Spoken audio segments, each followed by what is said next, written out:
Shalom, selamat datang kembali di Pelita Padre Pio. Apakah Anda tahu bahwa membaca Mazmur ini saja tidak cukup tanpa memahami rahasia ilahi yang tersembunyi di balik setiap ayatnya?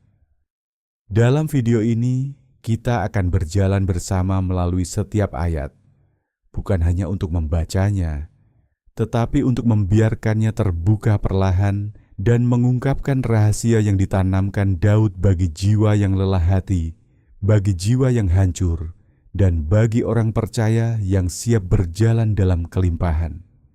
Tinggallah sejenak, karena pada akhirnya Mazmur ini tidak hanya akan Anda pahami, tetapi akan tinggal di dalam Anda. Mari kita mulai. Daud berkata, "Tuhan adalah gembalaku, takkan kekurangan aku." Mazmur 23 ayat 1.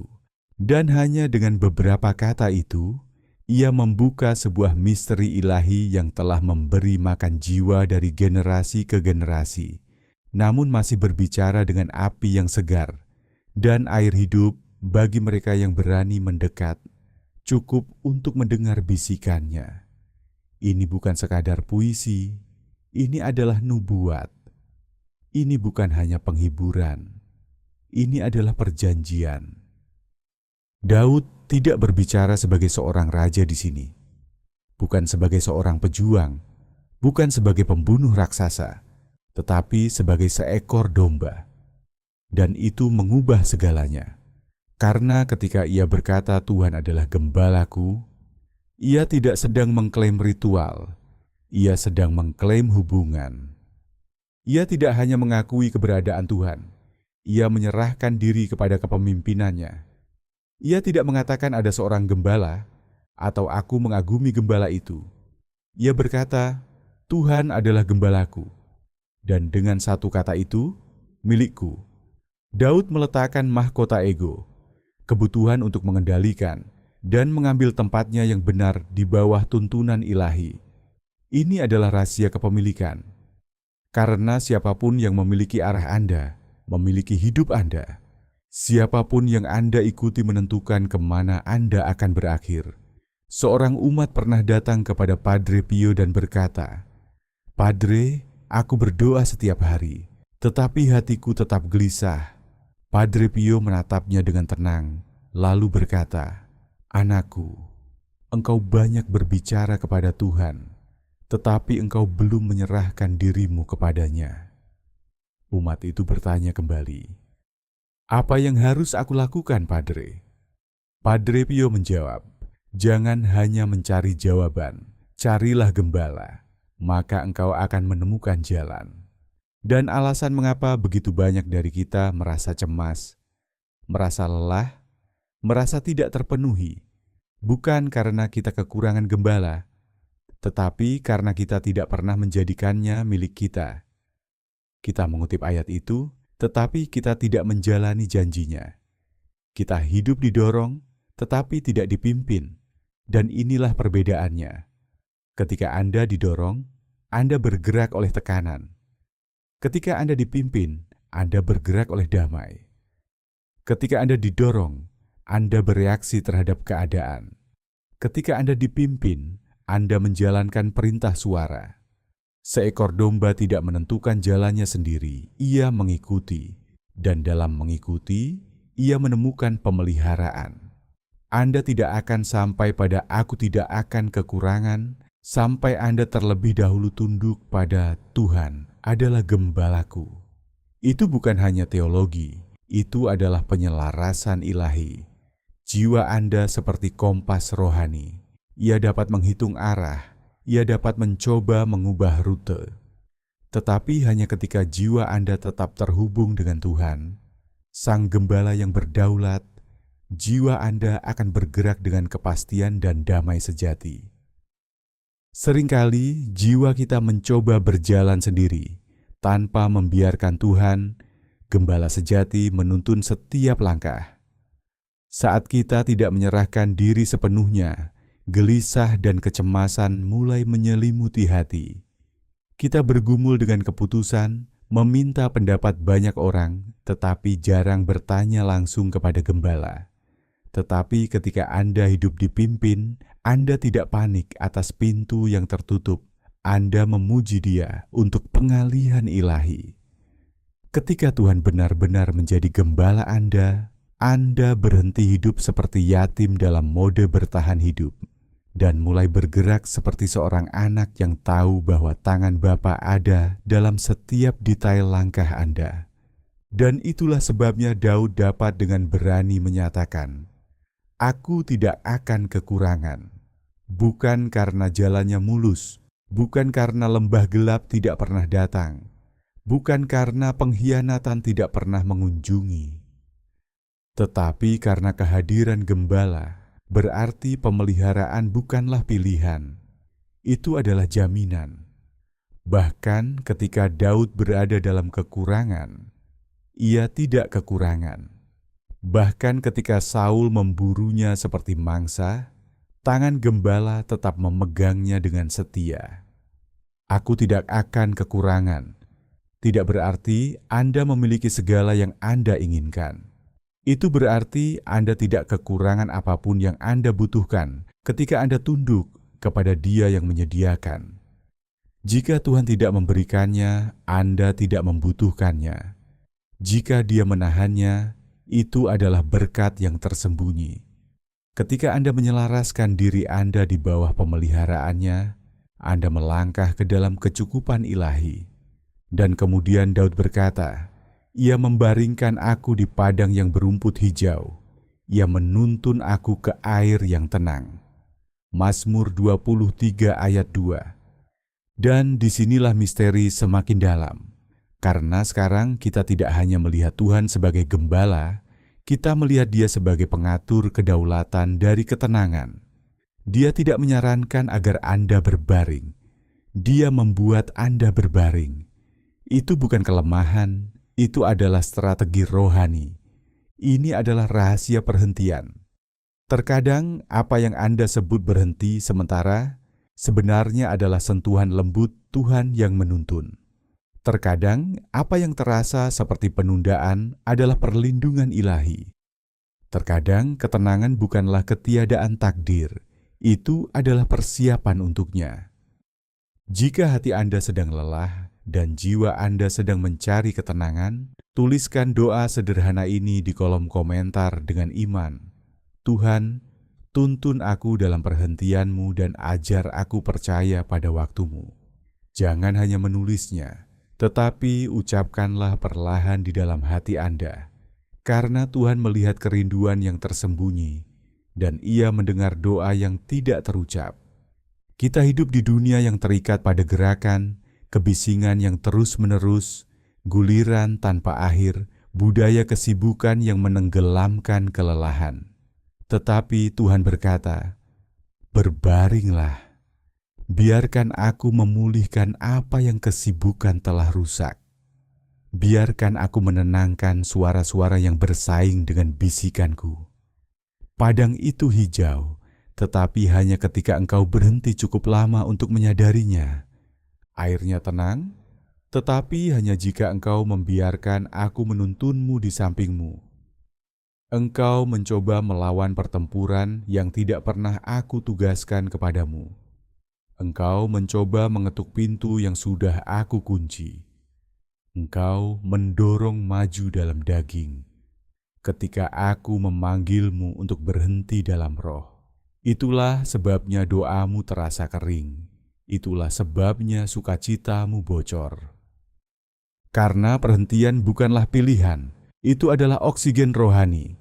Bayangkan jiwa Anda seperti sebuah ponsel. Anda bisa memiliki pembaruan terbaru, aplikasi terbaik, fungsi paling kuat. Tetapi jika baterainya mati, jika tidak ada perhentian, tidak ada pengisian ulang, semua itu tidak berarti. Ia membaringkan aku, berarti Dia terlalu peduli pada panggilan Anda untuk memastikan Anda dipulihkan dan dijaga dalam setiap langkah. Padre Pio pernah berkata, "Dalam keheningan Tuhan berbicara paling jelas, dan dalam kegelisahan manusia kehilangan arah." Seorang umat bertanya, "Bagaimana aku tahu Tuhan berbicara kepadaku?" Padre Pio menjawab, Ketika hatimu menjadi tenang di hadapannya, disitulah suaranya mulai terdengar, sehingga Dia menghadirkan ketenangan yang kudus. Dan di dalam berbaring, itulah Dia membisikkan rahasia. Di dalam ketenangan, itulah Dia menyatakan strategi. Beberapa wahyu paling mendalam dalam kitab suci datang bukan di medan perang, tetapi di tempat-tempat yang sunyi. Musa di gunung, Elia di bawah pohon ara, Yesus di tempat yang sunyi. Terkadang Tuhan tidak menunggu untuk memberi Anda jawaban. Dia menunggu sampai Anda cukup tenang untuk menerimanya. Apakah Anda sedang mendengarkan sinyal? Atau Anda begitu terikat gerakan sehingga Anda mengira perhentian sebagai kegagalan? Beberapa penundaan dalam hidup Anda bukanlah hukuman. Itu adalah pemeliharaan. Karena jika Tuhan memberi Anda apa yang Anda minta dalam kondisi Anda saat ini, itu akan menghancurkan Anda. Tetapi di padang rumput, Dia membaringkan Anda. Di air yang tenang, Dia menenangkan badai di dalam diri Anda. Itu bukan kemunduran, itu adalah persiapan untuk pemulihan. Dan jangan salah, perhentian seperti ini bukan untuk orang malas, itu untuk mereka yang berserah. Perhentian membutuhkan kepercayaan bahwa Tuhan dapat menjalankan dunia tanpa tangan Anda dikemudi. Kepercayaan bahwa jika Dia berkata berhenti, Dia masih mempersiapkan janji. Kepercayaan bahwa padang rumput hijau bukanlah akhir dari perjalanan Anda. Itu adalah waktu penumbuhannya. Tuhan menyembunyikan prajurit terbaiknya di tempat-tempat sunyi sebelum Dia melepaskan mereka ke dalam pertempuran. Padang rumput adalah tempat persiapan. Air yang tenang adalah tempat penyelarasan. Biarkan Dia membaringkan Anda. Biarkan Dia menuntun Anda dengan kedamaian. Karena hanya dalam damai, tujuan dapat didengar. Betapa banyak rencana Tuhan tertunda, bukan karena ketidaktaatan, tetapi karena terus-menerus melakukan tanpa tinggal. Bagaimana jika terobosan berikutnya bukan di balik kesibukan berikutnya, tetapi di balik jeda kudus berikutnya? Bagaimana jika mukjizat berikutnya mengharuskan Anda untuk berbaring sebelum Anda bangkit? Berhentilah menyebut perhentian tidak produktif. Mulailah melihatnya sebagai waktu yang penuh makna dari Tuhan. Karena ketika gembala membuat Anda berbaring, Dia tidak mengabaikan Anda. Dia sedang menanamkan pemeliharaan dan kasih-Nya di dalam diri Anda. Dan kemudian Daud berkata, Ia menyegarkan jiwaku. Ia menuntun aku di jalan yang benar oleh karena nama-Nya. Mazmur 23 ayat 3. Ini bukanlah pernyataan biasa. Ini adalah wahyu yang lahir dari luka-luka seorang raja gembala yang telah melihat baik istana maupun jurang, yang telah merasakan pahitnya pengkhianatan dan sengatan dosa, namun tetap berani menyatakan bahwa pemulihan masih mungkin. Betapa kuatnya kata menyegarkan.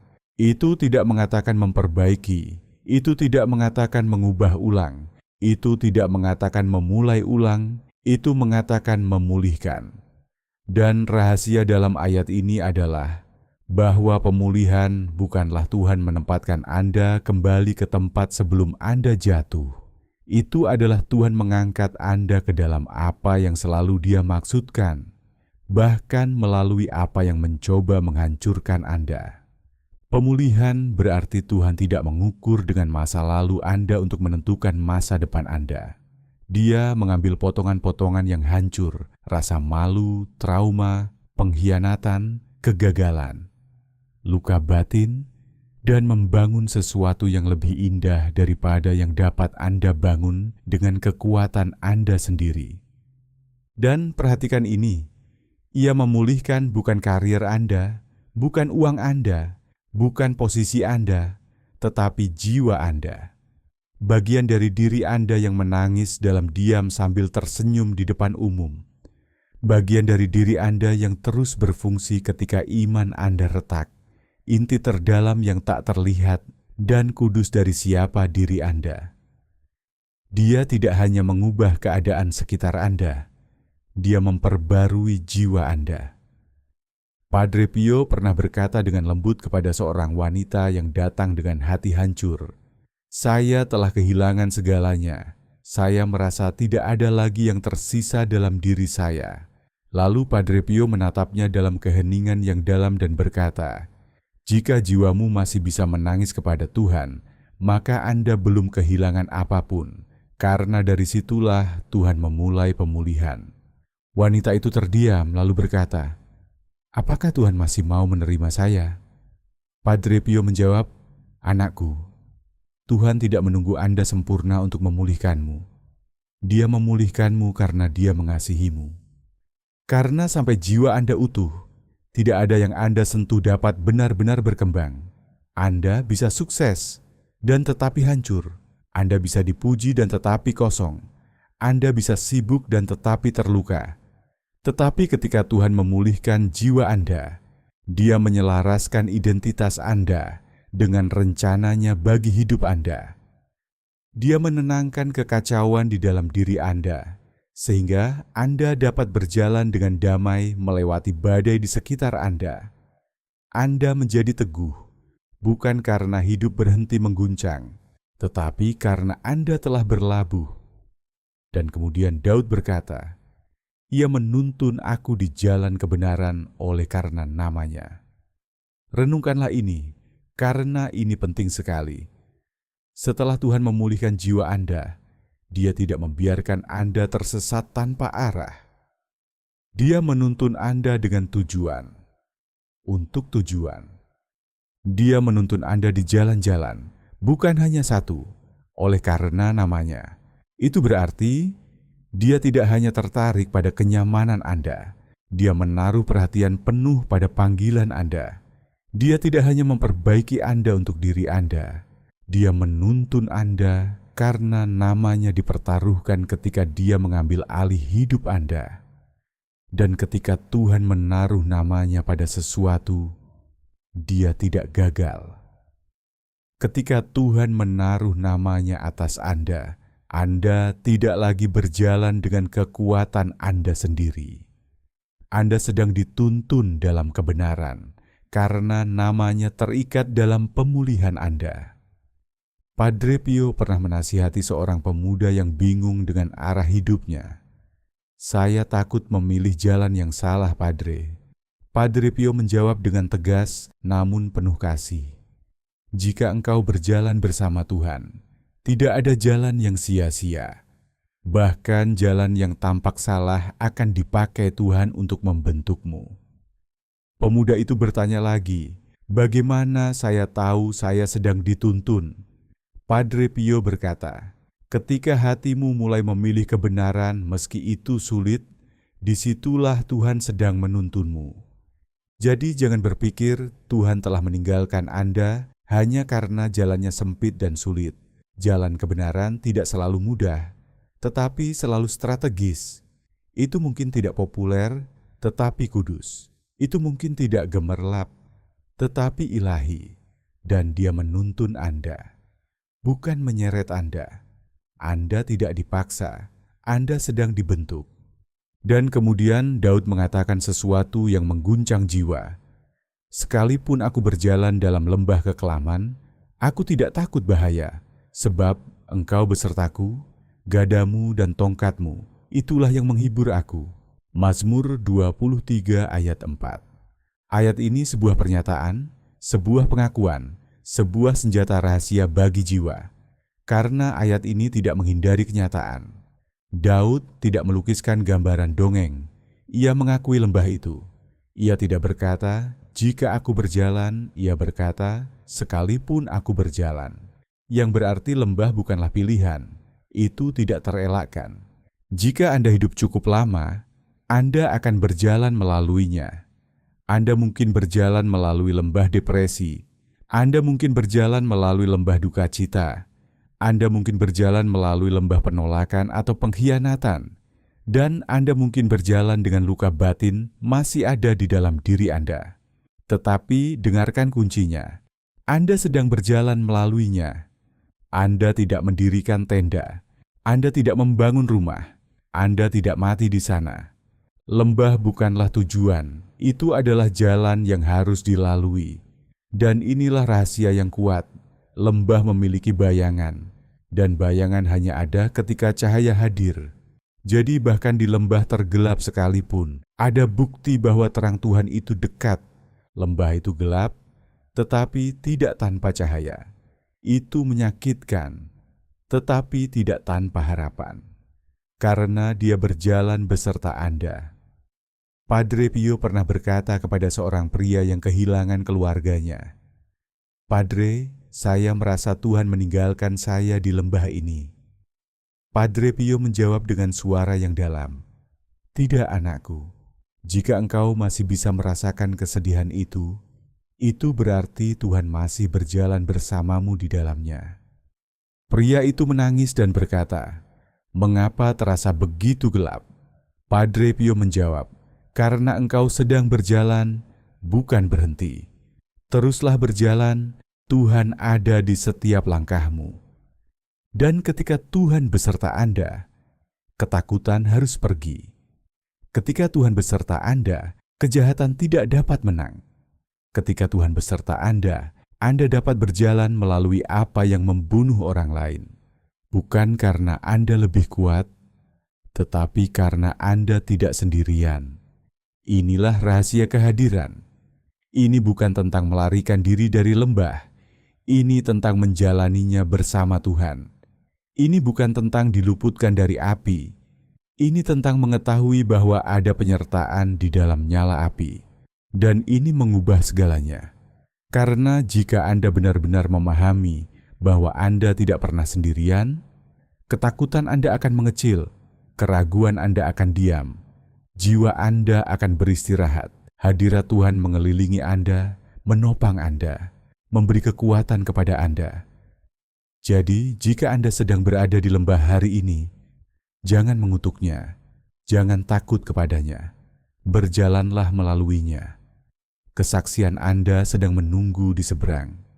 Dan kemudian Daud berkata, "Engkau menyediakan hidangan bagiku di hadapan lawanku. Engkau mengurapi kepalaku dengan minyak, pialaku penuh melimpah." Mazmur 23 ayat 5.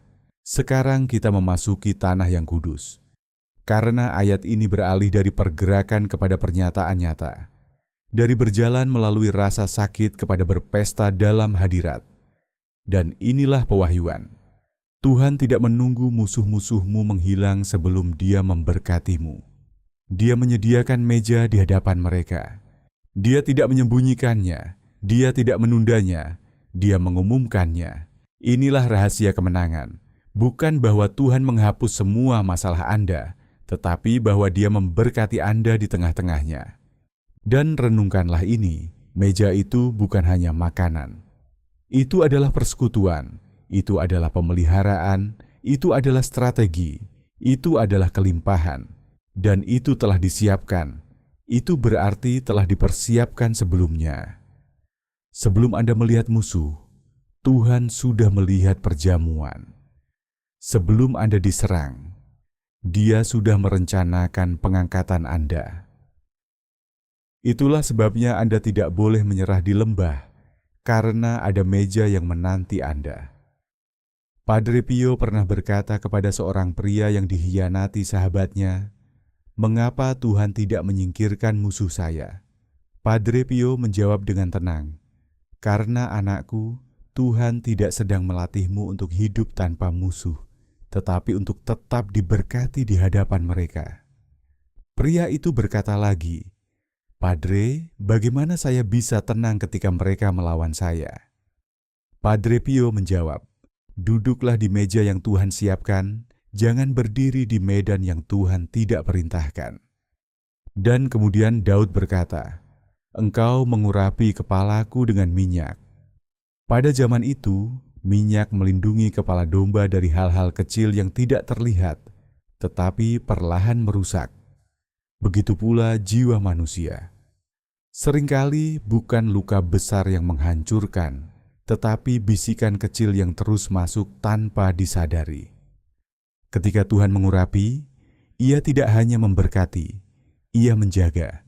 Ia menjaga pikiran dari kegelisahan, menjaga hati dari kepahitan, menjaga jiwa dari kelelahan yang tidak terlihat, dan minyak itu tidak diperoleh, melainkan dicurahkan. Padre Pio pernah menatap seorang wanita yang merasa tidak layak dan berkata, "Anakku, Tuhan tidak mencari yang sempurna untuk diurapi. Ia mencari hati yang berserah." Wanita itu bertanya, "Apakah luka saya tidak menghalangi Tuhan?" Ia menjawab, "Justru di tempat yang retak itu rahmat Tuhan masuk dengan lebih dalam." Dan Daud melanjutkan, "Pialaku melimpah." Ini bukan tentang berlebihan secara lahiriah, tetapi tentang jiwa yang tidak lagi kosong. Tentang damai yang tetap ada meski keadaan belum berubah. Tentang sukacita yang tidak bergantung pada apa yang terlihat. Dan kemudian Daud berkata, "Kebajikan dan kemurahan belaka akan mengikuti aku seumur hidupku, dan aku akan diam dalam rumah Tuhan sepanjang masa." Mazmur 23 ayat 6. Ini bukan sekadar harapan, ini adalah keyakinan yang lahir dari perjalanan panjang bersama Tuhan. Ia tidak berkata mungkin, tetapi pasti. Seolah-olah Daud telah melihat bahwa bahkan ketika manusia pergi, bahkan ketika keadaan berubah, ada sesuatu yang tetap setia berjalan di belakangnya. Kebaikan dan kemurahan tidak menunggu keadaan menjadi sempurna. Keduanya tetap berjalan, bahkan ketika hari terasa berat, bahkan ketika doa terasa hening. Padre Pio pernah berkata kepada seorang anak rohaninya, "Jika engkau merasa sendirian, jangan percaya pada perasaan itu." Ia melanjutkan, "Ada rahmat Tuhan yang berjalan diam-diam di belakangmu, bahkan ketika engkau tidak menyadarinya." Dan akhirnya Daud berkata, "Aku akan diam dalam rumah Tuhan selamanya." Ini bukan sekadar tempat, ini adalah keputusan batin. Sebuah pilihan untuk tidak lagi hidup terpisah dari hadirat Tuhan. Diam berarti tinggal. Tinggal berarti menetap. Menetap berarti tidak lagi kembali kepada cara lama ketika keadaan menjadi sulit. Padre Pio pernah berbisik pelan, "Jangan hanya datang kepada Tuhan saat engkau membutuhkan jawaban. Datanglah sampai engkau tidak ingin pergi dari hadirat-Nya." Dan disinilah Mazmur ini berakhir dalam keheningan yang dalam. Bukan dengan suara yang keras, tetapi dengan jiwa yang telah menemukan tempatnya. Mungkin hari ini Anda masih berada di perjalanan. Mungkin masih ada lembah yang belum sepenuhnya Anda lewati. Namun Mazmur ini mengingatkan dengan lembut bahwa Anda tidak berjalan sendiri. Ada gembala yang menuntun. Ada hadirat yang menjaga, dan ada rumah yang tidak pernah tertutup bagi Anda. Biarkan kebenaran ini tinggal perlahan di dalam hati Anda, dan jangan tergesa-gesa untuk pergi. Kalau kamu merasa renungan ini bermanfaat, tolong like, subscribe, dan share. Mari sebarkan kebijaksanaan rohani Padre Pio kemana-mana. Terima kasih sudah ikut dalam perjalanan iman ini. Semoga doamu kuat, imanmu teguh, dan rosariomu selalu dekat di hatimu. Yesus engkau andalanku. Amin.